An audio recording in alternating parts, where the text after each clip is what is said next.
When I counted up my demons, saw there was one for every day, but with the good ones on my shoulders, I drove the other ones away. When I got involved with Help for Heroes, I was very impressed that they should be taking such direct action so quickly at the time when the public consciousness was very high concerning the number of wounded soldiers coming back from Afghanistan.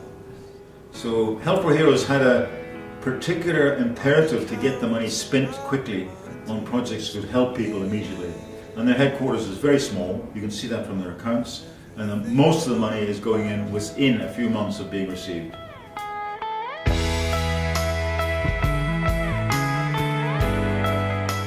We've seen Help for Heroes put in a lot of money, millions, into Fisher House, and then obviously beyond that we've engaged with them over the last couple of years, and they've taken us to Tedworth House, one of the main recovery centres. I was absolutely gobsmacked in one sense of really how the high quality and the kind of support these guys were getting was second to none. But what really struck a chord with me was the fact that when they leave Tedworth House, it's not the end of the story for them. They can come back whenever they want, knock on the door and walk straight back in and get the help they need, because this will continue, as they've mentioned, I think for 20 years.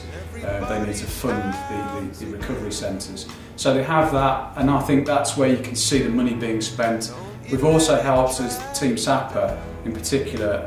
It sounds a bit odd, but we pay for an arm for somebody, but if you can imagine an arm for a guy who lost it in an explosion in Afghanistan, his arm is £10,000, but it means he can ride a bike on the track and compete for the Paralympics. So we can see tangible evidence of where the benefits are being seen.